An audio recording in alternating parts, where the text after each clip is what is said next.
Hi folks, Joel Levitt here. I want to welcome you to the introduction to the book Lubrication, the Key to Machine Immortality. It's part of the series Elements of Great Maintenance Management. To start off, the first concept that we're talking about with lubrication is the concept of friction. And friction is when you rub a body against another body, the resistance to the movement is friction. And friction is measured by a coefficient. So some things like rubber on dry concrete are very hard to move, and some things like Teflon on steel is really easy to move. It depends on what you're doing with it, if friction is good or bad.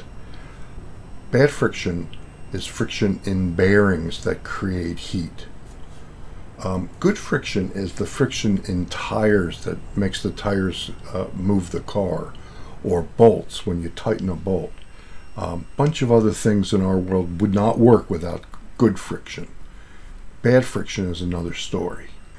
Now, the way we get rid of friction is we use a material that's viscous, and the viscosity holds the two things apart so they don't touch, and there's less friction.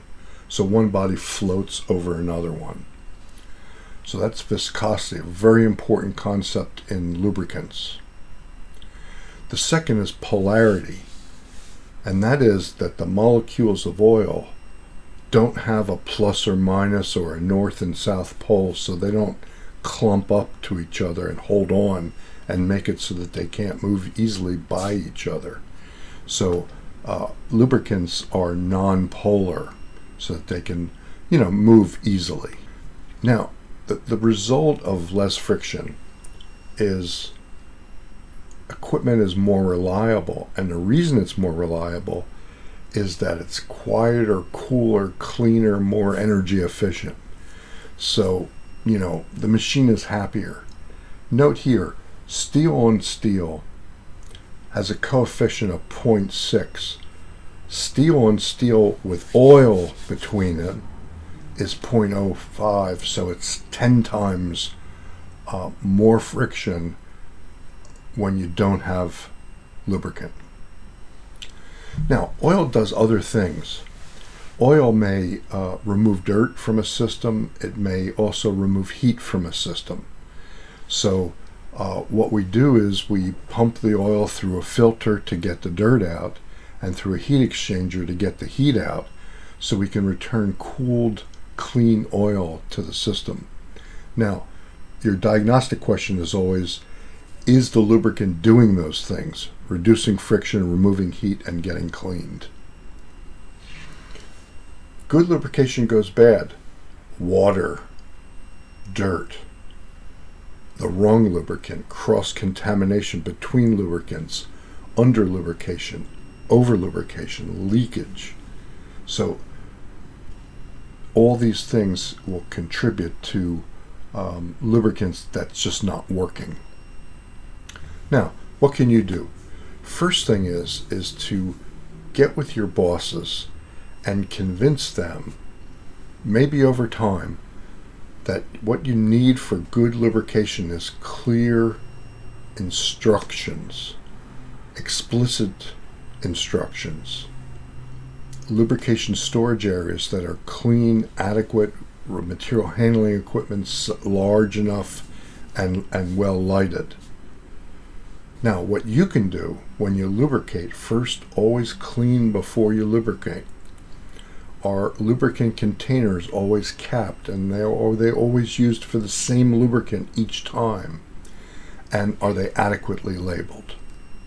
Clear instructions, the way you can remember it is the right product in the right place, right amount, the right timing or right frequency, and the right attitude on the part of the practitioner.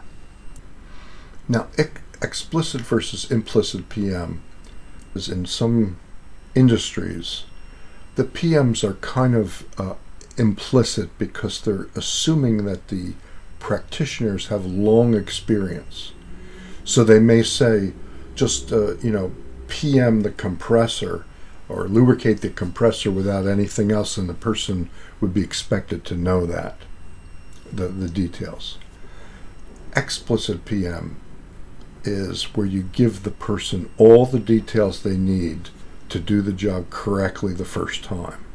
So it's a little bit, detailed, but this tells somebody, particularly somebody that doesn't have as much experience.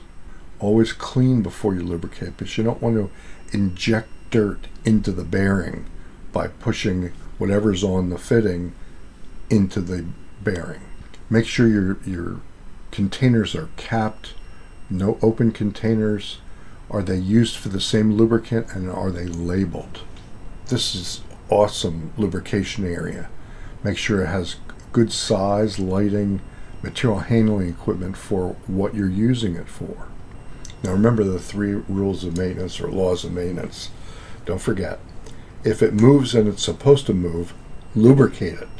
If it moves and it's not supposed to, duct tape it. And if it doesn't move and it's supposed to not move, paint it. So thanks very much for listening. This is part of the series of elements of great maintenance management. Paperbacks are available, Kindles are available. You can see the URLs to look at the whole series or just this one book. Thanks a lot. Go out there and lubricate.